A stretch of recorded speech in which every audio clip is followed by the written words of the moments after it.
Bienvenue dans Transcendance, le podcast qui t'aide à débloquer ton plein potentiel pour profiter pleinement du jeu de la vie. Nous sommes Flavien et Colo, tous les deux coachs, préparateurs physiques, passionnés d'entraînement, d'alimentation et plus largement par l'exploration de nos capacités en tant qu'humains. Dans ce podcast, nous nous représenterons comme deux personnages d'un jeu vidéo qui cherchent à level up dans un maximum de compétences.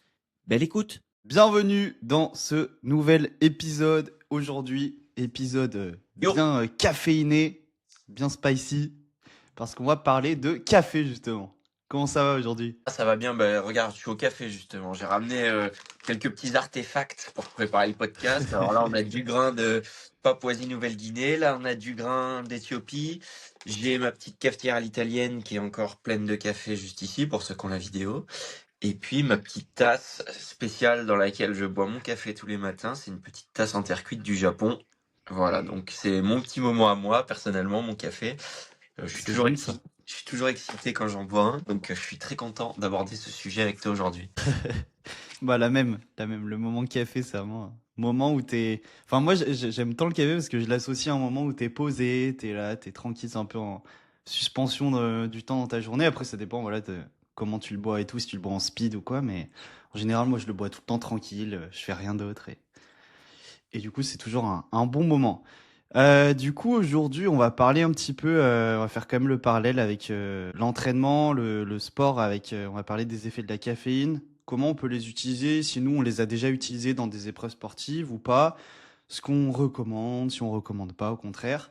Et ensuite on va parler un peu plus de la culture café, du café, voilà, de commodité, café de plus de spécialité, tout ce qu'on peut faire dans le milieu du café, pourquoi ça nous passionne. Et Ouais. puis let's go, vous allez voir, enfin écoutez un bel épisode. Si vous connaissez rien au niveau du café ou si juste vous le consommez tous les jours un petit peu comme ça, vous allez Sans en savoir apprendre pourquoi. pas Ouais. mal. Let's go, Et je vais faire aussi un peu le parallèle avec mes voyages, parce que j'ai voyagé dans carrément. deux pays où la culture du café elle était extrêmement présente, donc ça va être aussi un peu l'occasion d'en discuter. Ouais. Bah au final, pareil, j'ai moins voyagé que toi, mais Indonésie, Pérou, j'ai pu aller Ouais, visiter vraiment. des champs de café, avec des torréfacteurs et tout, donc c'était pas, enfin, même s'il y a moins de torréfacteurs, je pense que en Europe, mais ouais, c'était très sympa, donc carrément, ça pourrait être top. Let's go, on commence par le côté sportif, du coup, avec les effets de la caféine. Euh, Comme un bon trailer que t'es, est-ce que sur tes courses déjà, tu consommes de la caféine? Si oui, pourquoi? Ouais, toujours, notamment quand les trails sont tôt le matin. Ça va être important pour moi de me lever encore plus tôt, du coup, pour consommer mon café. Pourquoi? Pour la simple et bonne raison que le café, ça aide à aller aux toilettes. Et quand on court sur un trail de 30-40 bornes, c'est très important de faire son passage aux toilettes avant. Donc c'est vrai que j'ai tendance à boire mon café peut-être 2 heures avant de commencer ma course, mais pour être sûr en fait d'avoir fait ce passage aux toilettes et de pas avoir à y aller sur la course. Donc c'est pas réellement pour les effets de la caféine, parce que quand je cours un trail, voilà, vous avez l'adrénaline, tout un cocktail un peu dopaminergique qui vous aide à rentrer dans votre course. Donc j'aurais même pas besoin, je pense, au final de la caféine pour l'aspect réveil, comme je peux l'avoir au quotidien. Mais voilà, c'est plus pour ce truc-là d'aller aux toilettes. Après, je pense que ça reste important quand même, hein, on l'a vu, c'est prouvé pour les efforts d'endurance. La caféine a un effet complètement positif. Ouais, mais clairement. Moi, je l'utilise pas. Enfin, je prends pas de café avant mes courses parce que ça a tendance à. Enfin, si je suis déjà un peu stressé et tout, je vais avoir tendance à avoir mal au ventre même si je suis habitué. Donc, je vais pas prendre de café, mais par contre, j'utilise de la caféine qu'on peut retrouver directement dans les gels. Donc, en fait, ça dépend de l'épreuve. Si je vais faire un Irox ou un Ultra, je vais pas du tout charger de la même manière. Par exemple, sur mon Ultra Spartan à Morzine, donc c'était une épreuve de 8 heures environ. Enfin, en tout cas, pour ma part. Et du coup, j'avais chargé en caféine un petit peu tout au long de l'épreuve, 50 mg par 50 mg. Et du coup, c'était simplement des gels que je prenais et on retrouvait de la caféine directement chargée dans ces gels. Avant des courses, j'ai déjà fait des courses très courtes, pris petit cachet de caféine de 200 mg, donc c'est quand même assez chargé, du coup, pour avoir les effets sur la course. Voilà, donc ça dépend de l'épreuve. Je sais qu'en Irox, je prends un gel chargé de caféine avant le départ et pendant la course. Les deux sont avec de la caféine. Et du coup, ça me permet d'avoir des effets assez intéressants sur ma course. D'ailleurs, on pourrait parler des effets Ouais, c'est ce que j'allais de dire. la caféine. Ouais. Ça pourrait être sympa sur le sport si vous demandez ben, à quoi ça sert et quels sont les effets. Il y en a plusieurs. Je te laisse attaquer. Ouais, bon, je suis pas hyper calé sur le sujet, mais je sais que la caféine va bloquer les récepteurs de l'adénosine. L'adénosine, en Ouais, gros, c'est ça.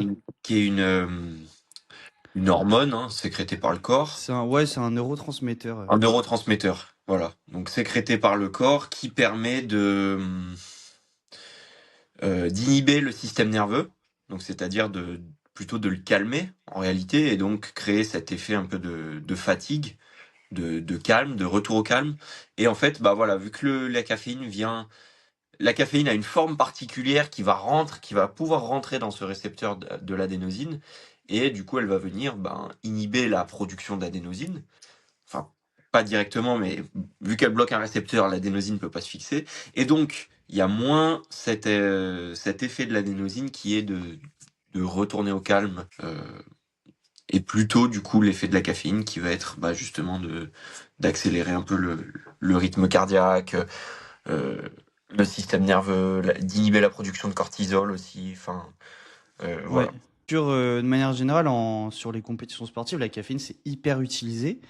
Bah, on sait que ça augmente la vigilance, donc on va être plus concentré, ça augmente le focus. Chez certaines personnes, ça a tendance à augmenter un petit peu l'anxiété si on est déjà pas mal stressé. Donc après, c'est à vous de tester, peut-être en dehors d'une compétition, testez pas une nouveauté, on l'a déjà dit plein de fois, mais avec l'alimentation et tout, notamment sur vos compétitions, testez avant. Mais du coup, ça augmente la vigilance, etc.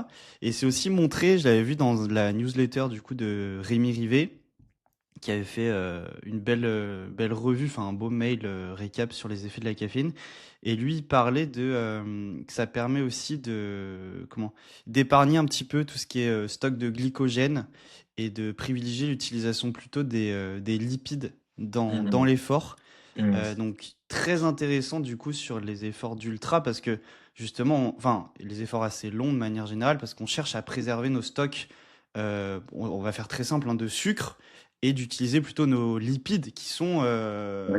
un petit peu illimités. Hein. Nos lipides, c'est une ressource qu'on a en illimité. Après, c'est pas tout à fait équivalent en termes de production d'énergie, etc. Bon, on va pas rentrer dans les détails, mais du coup, super intéressant si au final on sait que la caféine peut enfin nous permet d'épargner un petit peu nos stocks de sucre, de nos muscles tout simplement parce qu'ils s'épuisent beaucoup plus rapidement. Donc ça, c'est un bel D'autant plus effet. que D'autant plus que du sucre, on peut se recharger tout au long de la course, hein, d'où l'utilisation des gels. On voit aujourd'hui sur certaines courses, les mecs qui consomment plus de 150 grammes de glucides par heure, c'est énorme. Ouais, c'est énorme. Donc on peut se recharger complètement en termes de sucre. Par contre, les lipides, non. On part avec nos réserves et on ne peut pas les recharger en cours de la course. Donc forcément, si on part sur des ultras de 24 heures, comme certains le font, là, les grandes courses, l'UTMB, la Diagonale des Fous, bien sûr qu'on veut préférentiellement utiliser ces lipides dans un premier temps et pouvoir Clairement. activer un peu l'utilisation des glucides plus tard sur la course parce que ce sera intéressant. Alors bien sûr que on ne peut pas choisir si on active l'un ou l'autre, et les deux sont toujours activés en synergie, c'est pas ou l'un ou l'autre, mais voilà, si on regardait une courbe, on aimerait que les lipides soient très hauts enfin assez hauts dès le début, que les glucides soient assez bas et que progressivement la tendance s'inverse si vous voulez Oui. Après, sur en un termes de... ultra, ça vient onduler. Hein. Des fois, on va faire des Ouais, efforts ouais. plus intenses. Des fois, on va recharger justement nos glucides. Voilà, c'est pas Être plus linéaire. en basse intensité, utiliser plus nos lipides, etc. Et après, sur la dose, ceux qui veulent vraiment rentrer sur la dose, qui n'utilisent pas forcément de la caféine ou qui l'utilisent déjà, mais sur des doses, voilà, vous savez pas trop. Manière générale, je crois que je dis pas une connerie, mais l'OMS recommande 400 milligrammes max. Je crois que c'est la recommandation un petit peu pour C'est éviter d'avoir des petits soucis. c'est Euh, l'équivalent de trois tasses de café, il me semble. 400 milligrammes, bah, ça dépend du café, on va en parler après. Mais par exemple, si tu fais du café filtre qui met vraiment du temps, tu vois, à couler comme un V60, où il y a vraiment l'eau qui reste en contact justement avec le café, avec la mouture plus longtemps, bah là, tu auras un café qui sera beaucoup plus chargé en caféine, quoi. Donc Ouais, ça dépend du café, ouais. Mais un espresso, ouais, en général, ça va assez fluctuer dans les mêmes zones. Et du coup, en général, sur les courses, pareil, je cite Rémi Rivet, lui, dans son mail, je suis assez d'accord avec lui, il recommande 3 à 6 mg par kilo de poids de corps. Après, bien sûr, ça dépend des efforts. Si vous faites juste un petit 10 km, vous le courez, je sais pas, en 40 minutes, pas besoin de charger énormément. Mais du coup, 3 à 6 mg, donc si vous faites, je sais pas, 70 kilos, ça vous fait 420 mg sur, je sais pas, une course, hein, ça peut être sur un ultra. Donc là, c'est 6 mg par kilo de poids de corps. Vous pouvez le répartir à peu près toutes les demi-heures avec 50 mg ou toutes les heures avec 100 mg. Ça ira très bien si vous avez un effort de 4 heures, 4-5 heures, quoi. Toi, tu l'as dosé ta caféine quand tu faisais des épreuves longues ou Absolument tu la pas. prenais vraiment juste avant, ouais, en café? Absolument pas. J'ai jamais testé de la caféine dans une épreuve. Je bois toujours mon café avant et ça m'arrive, voilà, de consommer peut-être un gel avec caféine avant aussi. Mais je t'avoue que j'ai jamais dosé réellement. Je suis pas assez précis là-dessus. Après, j'ai déjà consommé un gel caféine alors que j'en avais jamais consommé pendant une course. Ça a été une catastrophe. Ça m'a détraqué le bide. Ah ouais, ça a été une cata. Ouais, ouais, il faut, encore une Faut fois, il vraiment faut tester toujours se avant, ouais. tester. Ah ouais, ouais, Ouais. ouais, parce que surtout la caféine, ça reste quand même, entre guillemets, une drogue douce, hein. C'est Ouais, quelque clairement, chose, ça modifie ton état, ouais. c'est une substance qu'on appelle ergogénique déjà, donc qui a un effet d'aide à la performance sportive. Et en plus de ça, ouais, voilà, selon ta consommation, selon ton état, etc., ça peut être considéré comme une drogue douce. Donc il faut se tester vraiment là-dessus. C'est pas à Ouais. prendre avec des pincettes. Bah, clairement, ça modifie vraiment ton état. Bah, ça modifie ton état, ouais. T'en prends dans la journée. Et caféine, forcément, t'as une modification de ton état, hein. Comme avec d'autres plantes, hein, tu vois, t'as les champignons hallucinogènes ou autres. C'est la même chose, ça va modifier ton état directement. Et du coup, je finis juste sur les effets de la caféine. Je recite Rémi Rivet, du coup. Je trouve son mail était vraiment top. Du coup, troisième effet de la caféine, c'est aussi l'augmentation de la concentration en calcium au niveau du coup des muscles. Et du coup, ça agit sur les récepteurs de la ryanodine, pardon. Et du coup, enfin bref, ces récepteurs, ils aident à libérer le calcium du coup nécessaire à la contraction musculaire, parce Contraction que le calcium, musculaire, ça aide ouais. à la contraction musculaire. Et du coup, le fait d'activer ces récepteurs, la caféine, ça améliore la concentration de calcium à l'intérieur des muscles, des cellules musculaires. Et du coup, ça permet d'améliorer un petit peu la performance sportive. Donc à voir après à quelle échelle réellement ça marche. Dans tous les cas, l'effet placebo va rentrer en jeu si vous vous dites que vous allez avoir tous ces effets. Donc voilà. Pourquoi s'en priver? Après, à tester si vous tolérez pas la caféine ou je sais pas si vous fait mal au ventre ou autre. Mais voilà, à vous de tester. Par exemple, Colo, bah toi, tu prends du café avant. Moi, je sais que le café, ça me fait mal au ventre. Caféine, pas du tout. Mais du coup, faut vraiment tester à l'entraînement directement avant, voir comment vous la tolérez, quoi. Question là, est-ce que tu te rappelles de tes cours de STAPS où est stockée la réserve de calcium dans le muscle? Ça, non. Et le réticulum sarcoplasmique. Ah yes, c'est beau ça. Ouais, tu te Je me suis, rappelles de tout, toi. je me suis toujours rappelé de ce mot, je sais pas pourquoi il m'a marqué. Ah, c'est un beau mot. Deux beaux mots.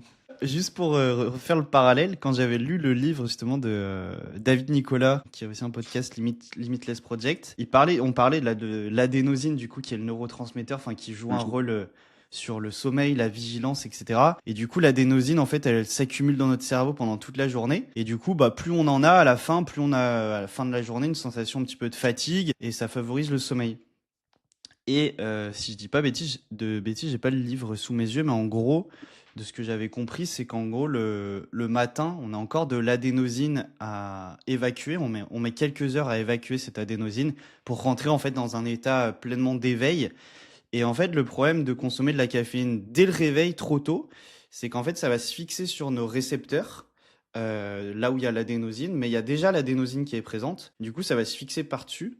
Et du coup, on n'aura pas évacué cette adénosine, donc on n'aura pas les pleines. Enfin, la caféine, en gros, va rentrer en concurrence un petit peu avec cette adénosine.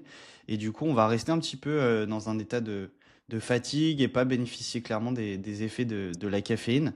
Donc, le mieux, c'est vraiment d'attendre 1 heure à 2 heures après son réveil pour consommer sa caféine ou son café du matin. Alors j'avais déjà entendu parler de cette théorie comme quoi il fallait pas boire son café direct, mais c'est vrai que je savais pas que c'était parce que ça diminuait, entre guillemets, ça augmente, enfin, ça ne permettait pas à l'adénosine de s'évacuer. Il me semblait que c'était lié au cortisol, moi.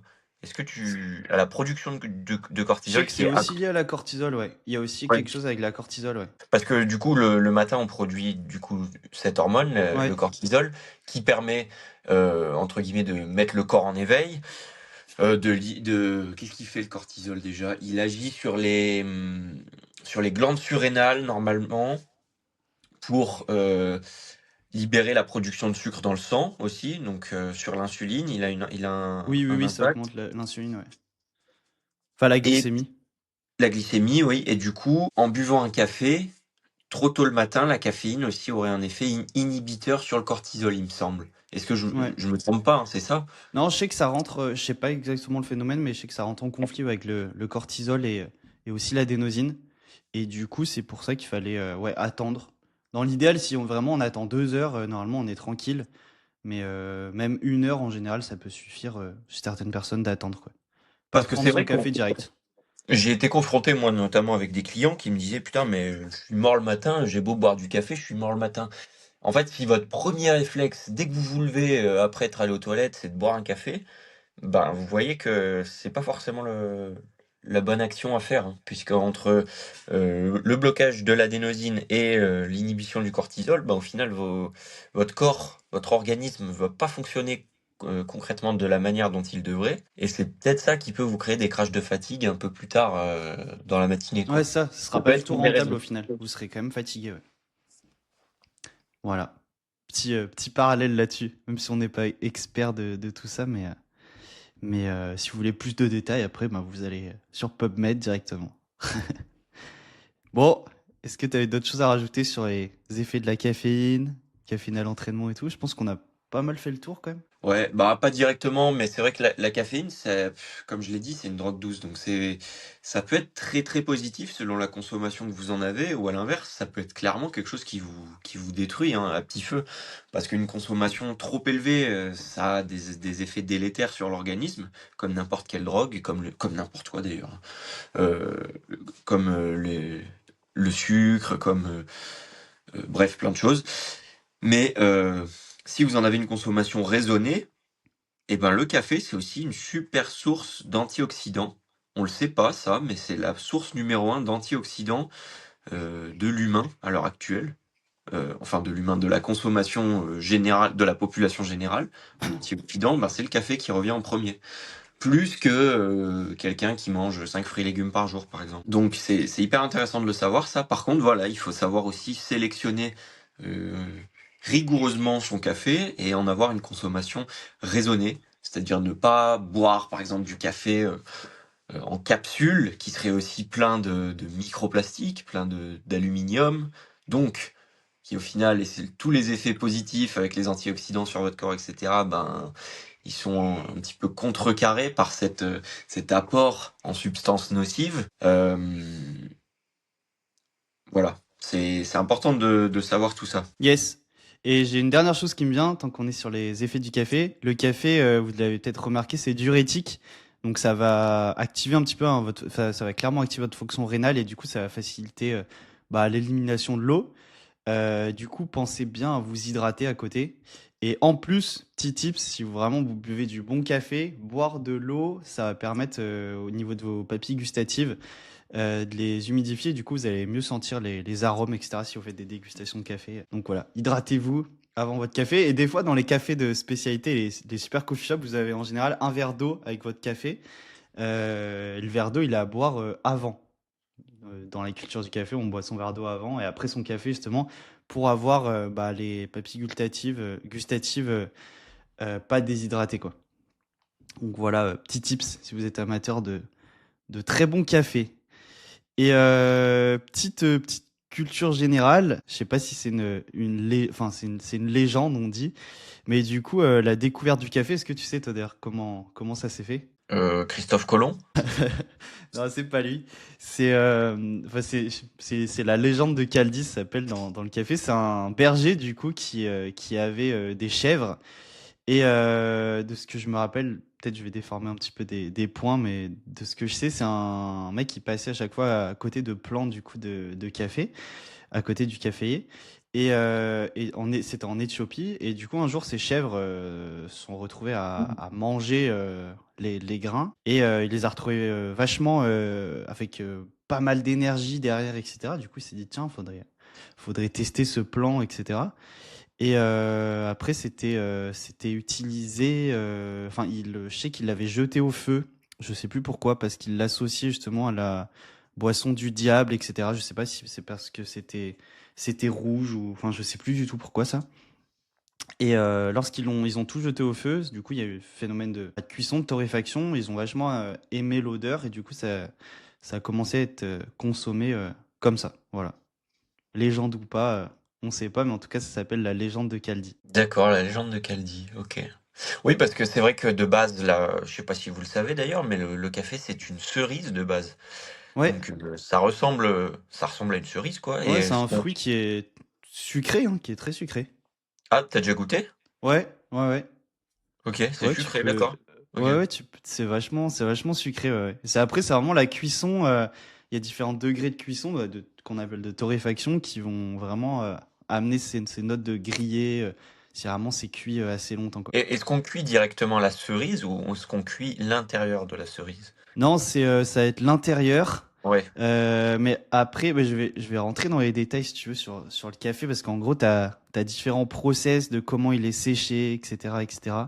T'as plein de process différents. Mais en gros, t'as le café qui est sur l'arbre.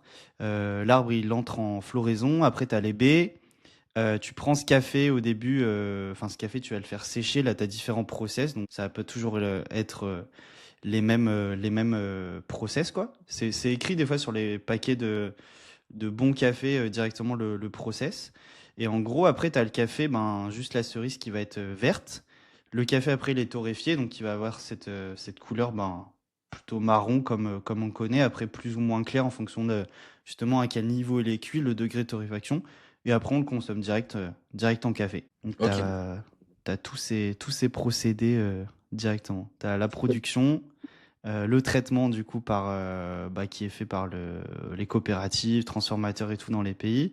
Après, tu as le commerce, donc le café voyage directement. Par exemple, si vous buvez un café colombien, ben, il voyage jusque, je sais pas, en France, là où il va être torréfié par un torréfacteur. Et après, il est vendu directos. Est-ce que tu sais si on en fait quelque chose de cette pulpe, de ce premier fruit qu'on a, la cerise? Pourquoi on n'en entend jamais parler? Je sais que la cerise, c'est utilisé pour faire. Tu peux l'utiliser pour faire des infusions, etc. Enfin, du coup, tu auras quand même de la caféine, mais j'ai déjà goûté des infusions de juste la pulpe en fait. Je sais plus comment ça s'appelait exactement. Ça avait un nom en A, mais ça passe, c'est hyper fruité. C'est vraiment très très fruité. Ça fait vraiment une infusion. Enfin, un peu. Ouais, j'associerais ça un peu côté fruits rouges. Mais c'est vraiment sympa à apprendre. C'est la cascara. Je fais mes recherches en même temps. C'est la cascara, du coup, c'est la peau ou l'écorce du café, quoi. De la cerise du Ok. café. Mais après, je suppose que la plupart du temps, c'est jeté. Je sais pas en quoi c'est utilisé, hein. Après, faudrait aller voir. Je me rappelle pas l'avoir vu dans des pays comme le Pérou, l'Indonésie. Donc, aucune idée. Aucune idée. Ouais, parce que j'écoutais récemment un podcast de David Nicolas avec un invité, je ne connais plus son nom, et justement il était en train de lancer sa marque de café. Il faisait beaucoup de marketing à propos de ça, et il me semble que lui essayait de faire un café entre guillemets éthique et durable, où il utilisait la totalité justement du grain de café, et il en parlait un peu.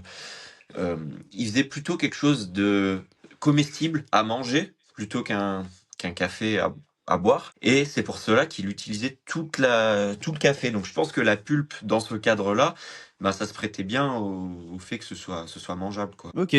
Ok, ok, Et intéressant. voilà, il me semble que culturellement, c'est pas du tout quelque chose qui se fait d'utiliser la totalité Ouais, je du sais qu'il fruit. y a Et des je sais pas cafés. pourquoi, c'est Ça, bizarre. ça se développe un peu, hein, justement, cette cascara, elle est de plus en plus vendue, mais c'est vraiment très, très faible, hein. Mais je l'ai déjà vu récemment dans des cafés de spécialité, ouais. Mais c'est très rare, hein. C'est très rare. Pourtant, c'est vachement bon. Mais je pense que c'est utilisé, ça peut être utilisé pour d'autres choses, je pense. faut tester. De toute façon, le monde du café, ça se développe vraiment énormément. Ah ouais, c'est vaste. Justement, tous les process, en fait, quand le café il est ramassé, vous allez avoir différents process derrière. Donc, il y en a trois qui sont vraiment principaux. Vous avez en gros le process, enfin on appelle le process lavé, le process nature et le process oni. Du coup, le process oni, enfin on l'appelle oni en fait, c'est pas parce que on met du miel ou quoi, mais justement la pulpe qui fait un petit peu comme du miel quand il sèche avec ce côté un petit peu marron clair. Et du coup, vous allez avoir en fonction des process, donc pour faire très simple, par exemple, le process laver, en gros, les cerises, elles sont ramassées, on enlève tout le tour, on enlève la pulpe, etc. Ensuite, il y a tous les grains, ils sont passés directement dans l'eau, et ensuite, ils sont mis à sécher. Le process nature, ben, du coup, on ramasse les cerises, il y a un séchage qui est fait au soleil, et du coup, les grains viennent sécher directement, on n'a pas enlevé tout le tour comme dans le process lavé. Et du coup, ça va donner, en fait, en fonction des process, des notes différentes. Là, on aura plutôt un corps qui sera assez riche, assez dense. On aura moins d'acidité, des notes qui vont être un peu fermentaires des fois. Et après, il y a le process entre les deux. C'est le process semi-lavé ou le process oni, comme je disais. Et là, il y a plusieurs niveaux de oni. En gros, on va enlever une partie du muciage autour, en fait. On enlève une partie de la pulpe. Et du coup, ça va donner bah, un goût en fonction de comment on l'a fait différent quoi, en fonction des process. Du coup, souvent c'est mis process sur votre café, c'est mis nature, lavé ou oni, ça dépend. Après, il y a d'autres process. Certains ils font des co-fermentations, c'est-à-dire ils vont les mettre à fermenter les grains de café, enfin les cerises de café directement avec je sais pas, des bactéries de fraises ou avec de la pêche, etc. Et du coup, ça va prendre le goût du fruit avec laquelle la cerise était en co-fermentation, quoi. Ou alors ils vont le mettre même des fois dans des cuves, ils vont enlever totalement l'oxygène, etc., en anaérobie, ou ils vont faire des process avec des chocs thermiques, thermal shock, ça va être mis sur votre café. Et du coup, ça va noter, enfin, ça va amener d'autres notes sur votre café en dégustation, des trucs assez funky, quoi. Mais Voilà, c'est vraiment en train de se développer, ouais. j'ai Ouais, deux cafés à côté de moi et les deux, ils sont lavés, du coup. ouais, process lavé, ouais. Mais pour l'un, c'est marqué process, pour l'autre, c'est marqué fermentation, deux points, lavé. Ouais, c'est ça, c'est pareil. Mais tu vois, c'est que t'as du bon café, parce que si t'achètes, je sais pas, tu vas dans ton magasin de grande surface, ça va être très rare de trouver du café de spécialité, quoi, du bon café. Parce que le café, en gros, il va être noté, les cafés vont être notés entre 0 et 100. Donc, ils ont des points, ils sont notés sur 100. Et en gros, quand un café, il a une note supérieure à 80, on va le mettre dans le café de spécialité. Tous les autres cafés qu'on retrouve un peu partout et qui sont le plus consommés au final, bah, par exemple dans les grandes surfaces ou dans des cafés vraiment où ça fait du café à la chaîne, etc. Ça va être du café de commodité. Et en fait, le prix, il est coté en bourse quotidiennement. Donc c'est à New York pour l'Arabica et à Londres pour le Robusta. Et du coup, le prix il dépend vraiment de la bourse en fait. Donc déjà, les pays, et les fermes, etc., elles vont pas forcément être bien rémunérées correctement parce que le prix dépend vraiment uniquement de la bourse. À l'inverse, si vous avez du très bon café, donc qui a une note supérieure à 80, et ben du coup, là vous entrez dans le café de spécialité. Donc là, vous êtes hors bourse, en fait, le prix, il dépend pas de la cotation de la bourse et il est fixé directement. Au début, ça va être fixé par la ferme, etc. Et du coup, vous avez tous les critères de qualité qui sont respectés. Vous savez d'où il vient votre café, vous connaissez la plantation exacte, vous connaissez le process là, comme tu vois sur ton paquet. En général, ça peut être mis aussi les notes qu'on peut ressentir. Sur certains paquets, c'est mis les notes qu'on peut avoir en dégustant ce café. Ça va être quasi tout le temps 100% de l'Arabica qui va amener plus de notes différentes, etc., que le Robusta. Oui, c'est quoi la Euh, différence entre Arabica et Robusta? Je me demandais l'autre jour. Arabica et Robusta, du coup, juste pour finir sur le café spécialité, en gros, vous allez avoir une super traçabilité, quoi. C'est comme, tu sais, on en parlait un petit peu avec la viande, c'est comme consommer un bœuf qui a été nourri dans la ferme du coin, que à l'herbe toute sa vie, tu vois, avec, je sais pas, de la viande qui vient de je sais pas d'où, la pauvre vache, elle a jamais vu le jour, etc. Mais du coup, Arabica, Robusta, ça va. Enfin, c'est pas la même variété. T'as l'altitude de consommation enfin de culture qui va être Production de différente. culture. Le Robusta, ça va être du coup enfin jusqu'à 1000 mètres d'altitude à peu près. Arabica, c'est de 600 à 2000 mètres. Le climat, il va être vraiment tropical. Et après, sur les grains, ça va faire Arabica une petite forme de sillon, alors que le Robusta, ça va être tout droit. Et de manière générale, le Robusta, ça va être tout le temps un corps très corsé, assez puissant. Et c'est souvent enfin, les taux de caféine sont vraiment supérieurs, 2 à 3 supérieurs que l'Arabica. Et c'est utilisé souvent dans des cafés pas très très bons, quoi. C'est souvent coupé. Enfin, c'est rare de trouver du 100% Robusta, mais ça va être souvent mis une partie d'Arabica, une partie de Robusta, parce que le Robusta coûte moins cher et voilà, tout simplement, quoi.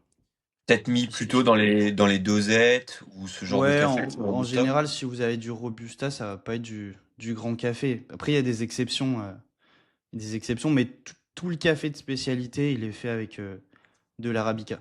Il doit sûrement y avoir du Robusta, mais fait d'une manière différente, avec des process et tout, mais en tout cas, j'en connais pas. Donc, on va dire 99% du café de spécialité, c'est fait avec de l'Arabica. Voilà. Ok. Et après, il y a des personnes, leur travail, c'est vraiment noter les cafés, quoi. Ils ont des critères, etc. C'est vraiment leur taf, quoi. Ils sont là pour noter les cafés. Donc, entre 0 et 100, quoi. Bah là, j'ai mes deux cafés, un à 82, le score Ok, donc t'as SCA, les ça notes. s'appelle. Ouais, ouais, Ouais. ouais, excellent. Et le deuxième, là, le nouveau que je viens d'acheter récemment, il est à 89. Non, 88. Ok, mais toi, tu vois, t'es un puriste, toi. T'as direct les cafés avec les bonnes notes et tout. Mais Ouais, ça se bah voit, de après, toute façon, c'est tu vrai que t'intéresses à ce que tu tout consommes à dans fait, tout, donc tout à tu l'as fait. fait aussi. Après, là où je suis pas complètement d'accord avec le parallèle que tu as fait sur la viande, c'est que du coup, la viande qui vient du petit café du coin, du petit, enfin, pas café, Ouais, de la ferme du coin? voilà, de la ferme du coin, bah, elle vient de la ferme du coin. Alors que le café, elle vient pas de Ouais, clairement. à Oui, oui, côté de chez oui, nous. Donc c'est pour c'est ça sûr. que ouais, je suis un peu moins d'accord là-dessus, du fait que quand même on consomme un produit qui vient de l'autre bout du monde et parfois Bien sûr, ouais. ça me chagrine un peu en termes voilà, d'éco-responsabilité, de biodisponibilité, etc. Mais c'est quand même toujours plus intéressant de consommer un café de spécialité dont on connaît la provenance, même si la provenance est loin, que de connaître un truc qui potentiellement est issu d'une exploitation agricole forcée, voire dévastatrice aussi pour l'environnement, alors que c'est vrai que tous les petits cafés de spécialité, comme tu as pu en parler, ben, ce sera plutôt des cultures responsables, avec peu de producteurs, une production qui est limitée en termes de volume, et c'est pour ça que d'ailleurs les cafés de spécialité sont très chers comparés Ouais. à des cafés classiques. Ah bah c'est très très cher, ouais. Toi, tu dis, je sais plus si tu l'as dit en off, mais ton paquet de café de 250 grammes, tu disais que tu l'avais payé super cher, ouais. Ouais, 29 balles. Ouais, c'est bien cher, ouais. Ouais, mais Comment c'est ça ça, hein. merde. Ouais.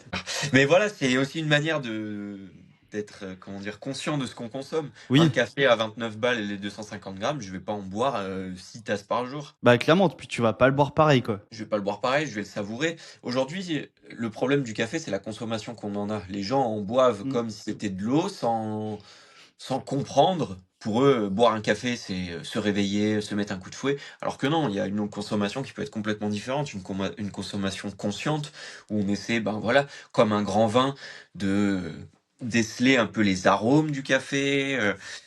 D'ailleurs, c'est plutôt du coup avec du café de spécialité qu'avec un espresso classique qu'on fait ce type de manœuvre.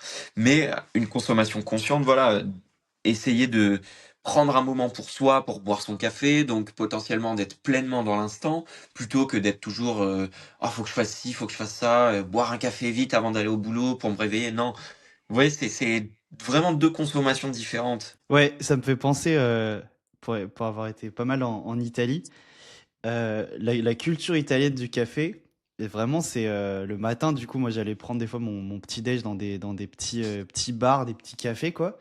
Et vraiment, enfin, l'italien de base, il va se lever, il a sa pièce de 2 euros, il va juste la poser sur le comptoir, il va pas s'asseoir, rien. Le café est arrivé, du coup, hyper serré, c'est un ristretto. Il fait un shot, paf, et il continue sa route au travail. Donc là, c'est vraiment express de fou, quoi. Mais en fonction des pays, la culture va pas du tout être la même. Bah, d'ailleurs, toi, tu parlais, t'étais au Japon, gros pays de consommation du café. Et je sais que là-bas, ils font pas mal, je suis jamais allé, mais apparemment, ils font pas mal de café filtre. Mm, mm, Donc fait différemment. Ça, en gros, faut distinguer, si vous connaissez pas du tout le café, les extractions rapides. Donc ça va être avec les espressos, hein, comme vous voyez derrière moi, si vous avez la vidéo, vous voyez les deux les grosses boucles là, avec, machines. ouais, avec les percolateurs, vous avez votre moulin, votre machine espresso, paf, ça sort un café qui est extrait rapidement, quoi, entre 20 et 30 secondes de manière générale. Et à l'inverse, vous avez d'autres méthodes qu'on appelle les méthodes douces, où le café, du coup, il va passer à travers un filtre, et du coup, vous allez avoir votre boisson après en tasse, mais ça va être beaucoup plus long. Vous allez avoir en général un café beaucoup plus doux en tasse, des arômes qui vont être beaucoup plus distincts. Et après, vous avez d'autres méthodes. Des fois, c'est combiné. Ça peut être, là, je parlais avec un filtre, donc en filtration, ou alors en immersion directement. On laisse l'eau, enfin la En mouture en contact avec la mouture. immersion, ouais, en contact. Après, ça peut Comme une être. French press, par exemple. Ouais, ouais, ouais, ouais. Oui, oui. Après, il y a quand même un sorte de filtre dessus, mais ouais, ouais. Ou alors un sorte de brou ou autre. On va laisser, par exemple, on peut laisser se faire un café froid. On va laisser au frigo, je sais pas, 12 à 24 heures dans notre grosse French press directement le café pendant longtemps en immersion. Du coup, le lendemain, vous aurez un café avec de l'immersion. Vous pouvez tester. Bon, il y a plein de manières de le faire. Et du coup, au Japon, toi, t'as vu des manières de le faire différentes, non? Différentes, non, mais la culture du café de spécialité est beaucoup plus présente au Japon. Et du coup, c'est pas, de ce que j'ai pu voir dans les cafés, c'est pas du tout la même culture et c'est plus un moment apprécié, savouré, un moment pour soi. Comme ils peuvent le faire aussi avec le thé, hein, de la même manière. La cérémonie du thé, c'est quelque chose qui prend énormément de temps. Ça peut prendre plus de 2 à 3 heures parce que c'est quelque chose qui est extrêmement codifié. Donc, vous avez la dame qui est habillée dans son habit traditionnel, qui rentre en faisant, alors ça m'avait marqué, en faisant glisser les pieds au sol. Elle n'a pas le droit de lever les pieds quand elle marche. Elle doit faire glisser. C'est dans la cérémonie, c'est comme ça, c'est traditionnel. Allez pas me demander pourquoi, j'en sais rien. Après, elle rentre, il y a un petit trou avec le feu au milieu de la pièce. Elle prend quelques cendres. Le nombre de cendres est calculé. Elle peut en prendre 3, pas 4. Après, elle met son thé. Enfin bref, je vous épargne les détails, mais ça dure 2 heures à chaque fois. Et ça, c'est la cérémonie du thé. Et c'est quelque chose qui permet de, comment dire, l'intérêt, c'est une culture qui se perpétue, etc. Et c'est savoir profiter un peu du moment, savoir déconnecter, être présent. C'est vraiment ça le message derrière la cérémonie du thé. Et je pense qu'ils l'ont aussi avec le café, dans le sens où à chaque fois que j'ai eu été dans des cafés, tout le monde prend plutôt du café de spécialité. Donc on voit ce que tu as appelé tout à l'heure les V60, je crois, qui sont Ouais, ces cafetières donc en glace avec un filtre sur le dessus et ouais, c'est les ça, oui, oui. donc V60, bien. en fait, c'est que ça fait un V et qui a 60 degrés, en fait. C'est pour ça que ça s'appelle V60. Oui, et Et alors tu mets ton filtre, ouais, et tu viens verser et tout, ouais, ouais. bien verser de l'eau avec un petit arrosoir d'eau chaude ou je ne sais quoi. Donc le café est beaucoup plus long à faire et ça, voilà, je l'ai retrouvé beaucoup plus dans les bons cafés au Japon qu'en France. En France, bon, ça se démocratise, mais petit à petit, on est plutôt dans la culture de boire un espresso. Personnellement, j'aime bien autant l'un que l'autre. Toute la semaine, je varie. Là, ce matin, je me suis fait donc, bien que ce soit pas une extraction lente, c'est l'entre-deux, c'est la machine à l'italienne, la Bialetti. En termes de goût, c'est quand même plus proche, je trouve, du café filtré que de l'espresso. Euh, Ouais, en vrai, ça dépend comment tu le fais. J'avais déjà fait un bon café avec ça et franchement, c'était incroyable. J'étais hyper surpris. Mais ça dépend, ouais. Je pense que tu peux. Bah, ça va être quand même assez corsé, hein, ton c'est café à corsé, l'italienne, mais ça dépend comment tu le fais, ouais. C'est corsé, mais comparé à un espresso de machine moderne, là j'ai aussi une DeLonghi chez moi ou qui fait grinder, moulin et tout intégré. Tu sors le Ouais, ça va café, pas être la même, ouais. c'est un goût d'espresso quoi. Mais voilà, moi j'aime bien les deux personnellement et c'est important, enfin c'est important. J'aime varier et encore une fois, c'est un moment de plaisir pour moi, où je conscientise un petit peu ce que je consomme. Je suis pas là à boire un café pour boire un café, non. Je sais que si je bois un expresso, ben, potentiellement j'aurai moins les arômes, et c'est peut-être plus pour l'action de boire un café, comme on pourrait fumer une cigarette, par exemple, pour les fumeurs, que le matin, quand voilà, je prends un petit peu plus mon temps, je moue mon grain avec mon moulin, je le mets dans ma machine à l'italienne, avec mon eau, etc. Potentiellement, ça me prend peut-être 5 à 8 minutes pour me faire mon café, mais voilà, je le savoure pleinement. Et important de distinguer ces deux formes-là de café. Au Japon, voilà, beaucoup plus de café de spécialité, donc où on prend son temps. Par contre, moi j'ai voyagé aussi en Norvège. Norvège, troisième pays plus gros consommateur de café. D'ailleurs, est-ce que tu as une idée du premier? Je crois que c'est un pays nordique aussi, non? Ouais, Ça doit être un des voisins. ouais, Peut-être, je bah, sais c'est pas, la Finlande? Finlande. Finlande, Finlande, premier ouais. pays consommateur. Et la Norvège, selon les années, ça vient entre 5 et 3, tu vois. En gros, c'est toujours dans le top 5, en dépend des années. Et alors, la Norvège, le café, bon, déjà, il fait froid en Norvège, hein. Potentiellement, dans les régions les plus au nord, il fait très froid. La culture du café, c'est plus pour boire quelque chose de chaud. C'est Ok. important. Il faut se réchauffer tous les jours. On est autour du feu. Les Norvégiens font énormément de feu dans le nord. Donc, on est autour du feu. On a une boisson qui nous réchauffe, qui nous remplit un petit peu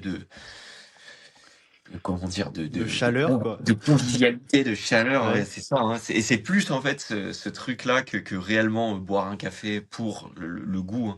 Le café là-bas est souvent du café très noir, un peu. Bah, je pense que c'est du robusta d'ailleurs qu'ils doivent boire parce qu'il est très fort, très corsé. Et par contre, voilà, ils en boivent énormément par jour. Ils font souvent des grosses, bah, un peu comme une French press. Ouais, mais Donc c'est énorme, ouais, ouais. voilà, c'est des grosses Plusieurs litres et tout, oui, oui. des grosses bachioles, Ouais. ils en mettent dans le thermos et dès qu'ils ont un peu froid, c'est plutôt pour se réchauffer qu'ils le boivent là-bas. Et je pense que c'est lié, hein, parce que la Suède, la Norvège, la Finlande, trois pays nordiques, ils sont tout le temps dans le top 5 des plus gros pays consommateurs. Donc à mon Ok, avis, énorme. c'est lié au froid. Mais je me rappelle, le Japon, ça m'a pas marqué plus que ça, parce que à part que j'ai bu les meilleurs cafés de ma vie au Japon, euh, il y a rien de particulier avec le fait de boire un café. En Norvège, vraiment, c'est un moment particulier parce que c'est comme je te le dis, c'est le fait de se remplir de chaleur par le biais du café et c'est vraiment tu apprécies ton café bien qu'il soit dégueulasse, tu l'apprécies tu l'apprécies beaucoup plus que le boire chez soi, vite fait ton espresso là. Non, là c'est qu'il fait froid, tu dehors par exemple. Je me rappelle, on allait souvent à la pêche sur glace, sur lac glacé, on fait un trou, on amène nos chaises, et on attend que notre poisson morde sur un lac gelé. Et là, mais le nombre de cafés qu'on boit à la journée, mais c'est abusé, hein. On en boit entre 6 et 10, mais parce que t'es là, t'as froid, tu bouges pas, donc il faut que tu fasses quelque chose. Et comme tu attends, par exemple, parce que t'es en train de pêcher, donc c'est pas forcément quelque chose de très actif, bah tu bois un café un petit peu pour Ouais, tuer le c'est temps café, ouais. aussi. Ouais.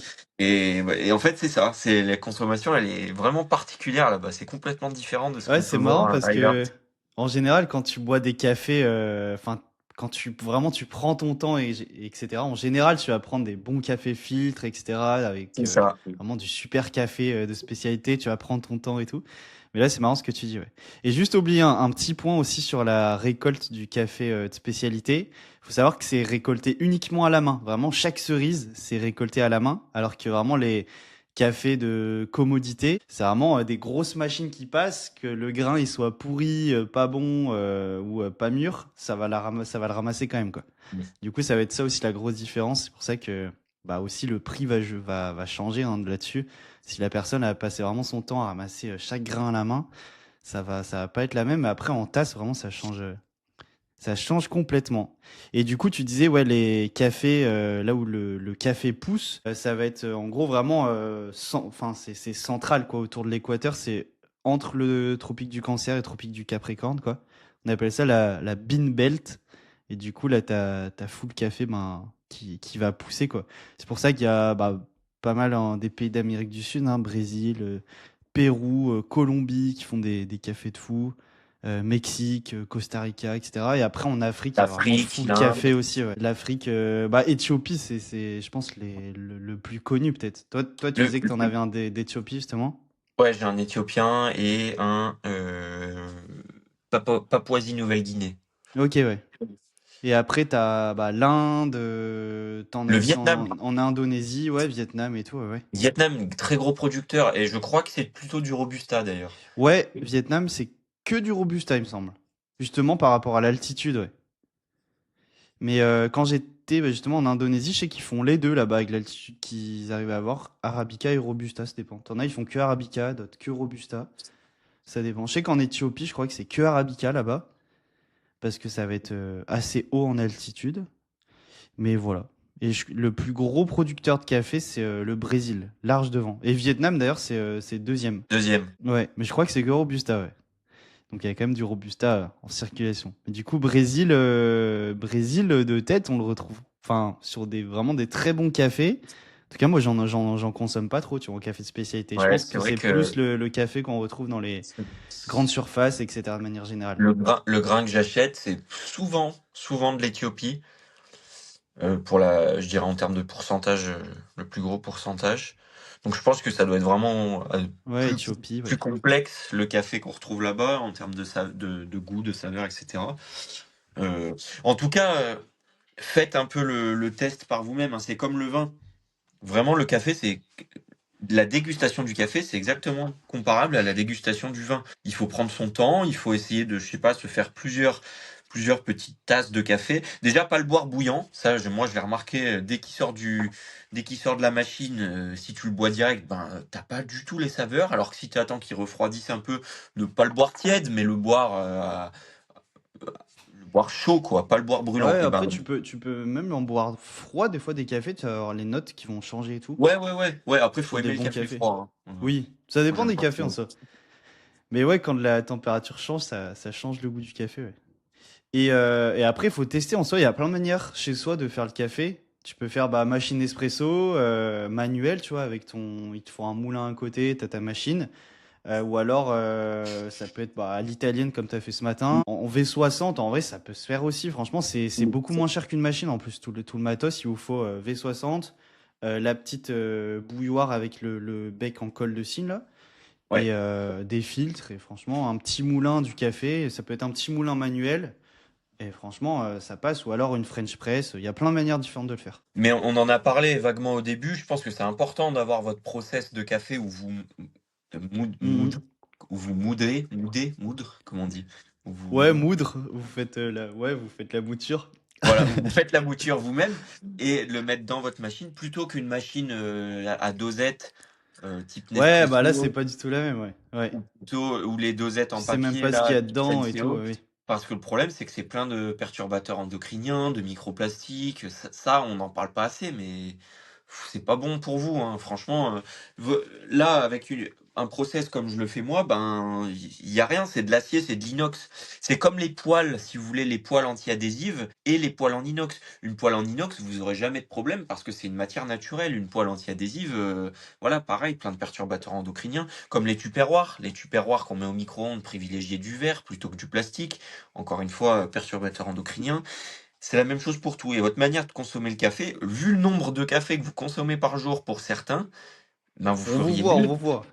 vous feriez mieux de consommer un café voilà, qui n'a pas d'impact négatif sur votre santé, quoi. Ouais. Et en plus, vous allez vous régaler parce que si vous faites justement vous-même votre mouture avec votre petit moulin manuel, euh, en fait, le café, quand vous l'achetez déjà moulu, la mouture, elle s'oxyde et vous perdez vraiment énormément en goût, en saveur, C'est etc. ça.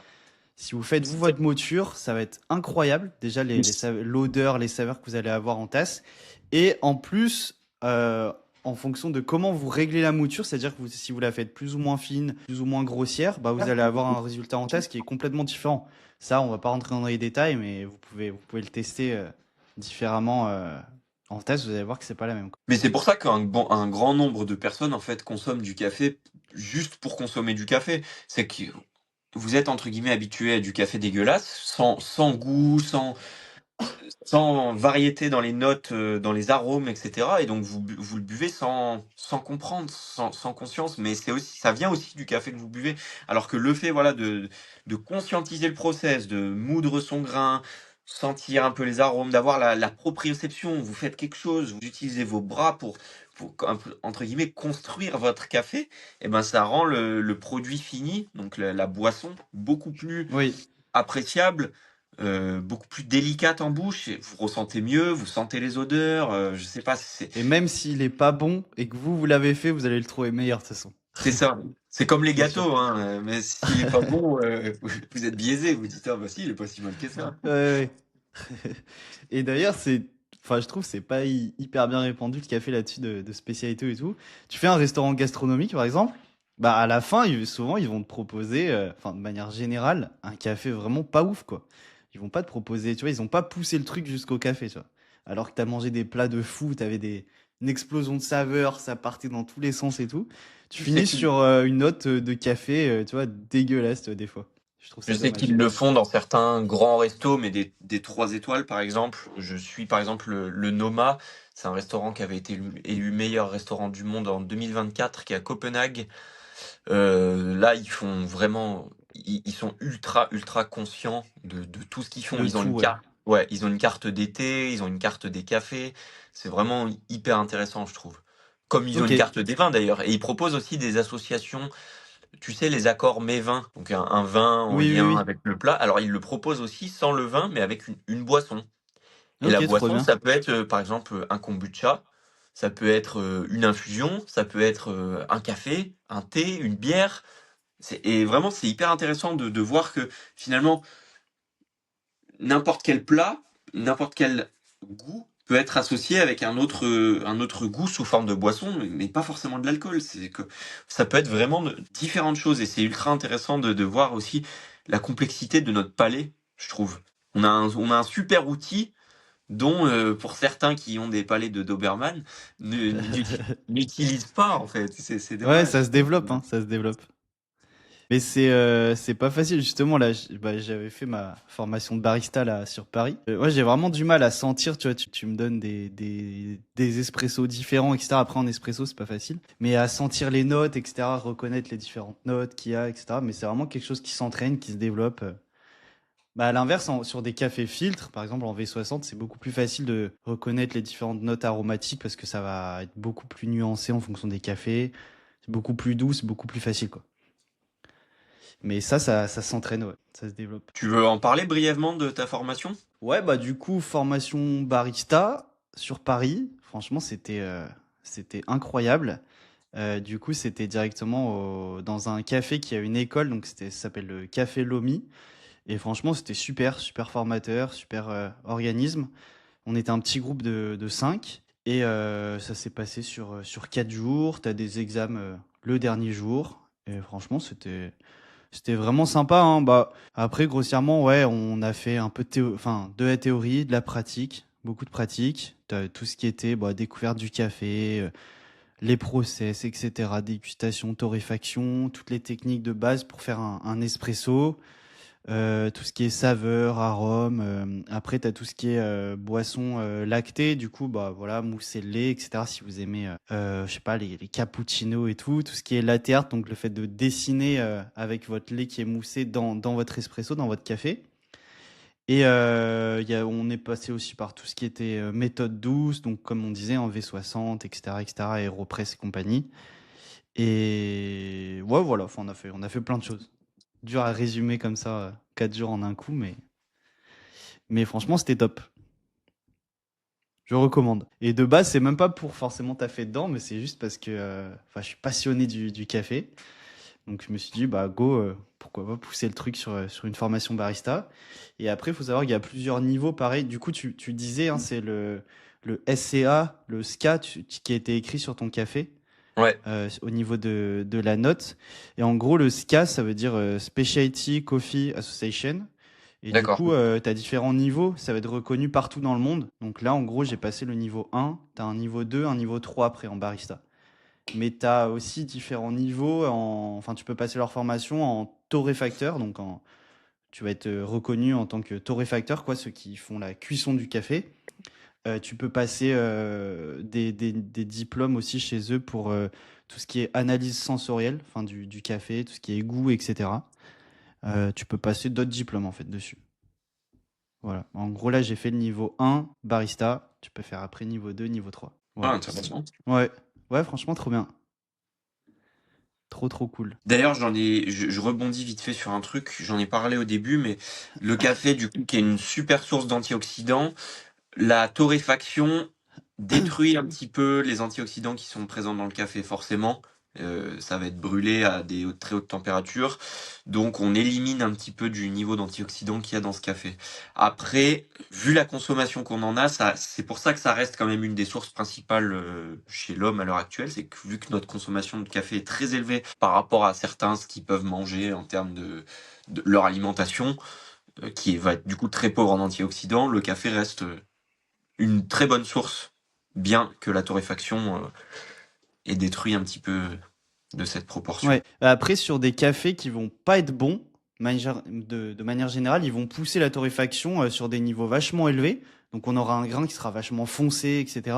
En fait, pour homogénéiser le tout, pour que tout ait à peu près le même goût, que ce soit ton paquet que tu l'achètes dans un magasin, dans une grande surface ou chez la concurrence, dans un même paquet, du coup, de la même marque, tu auras le même goût parce que la torréfaction a été poussée sur des niveaux D'accord. super élevé. Et aussi, ça évite que justement les cerises, tu vois, qui sont ramassées justement avec des machines et tout, celles qui étaient pourries, celles qui étaient pas bonnes et tout, du coup, si tout est grillé, tout est, tu vois, limite cramé, bah au final, ça aura le même goût partout, tu vois.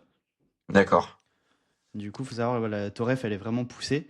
Et en général, enfin, c'est vraiment de manière générale, parce qu'il y a pas vraiment de règles, mais sur les torréfactions vraiment claire, vraiment très douce, où le café va être peu cuit. Ça va être plutôt utilisé pour les méthodes douces, donc comme on disait, V60, etc.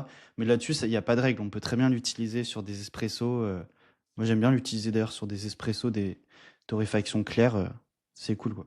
Ou des torréfactions foncées peuvent aussi se faire avec des cafés filtres. Voilà. Et On là, on peut faire parle du vraiment café. comme on veut. On parle du café, mais je pense qu'il faut faire le parallèle un peu avec tout. Déjà, le thé, c'est la même chose. Si vous buvez un Ouais. thé en sachet Lipton au citron dégueulasse, votre thé, il a aucun intérêt, hein. Si vous pensez que vous avez des antioxydants, de la théine, du machin, non, il a rien du tout, votre thé. Et le café en dosette Senseo, c'est pareil.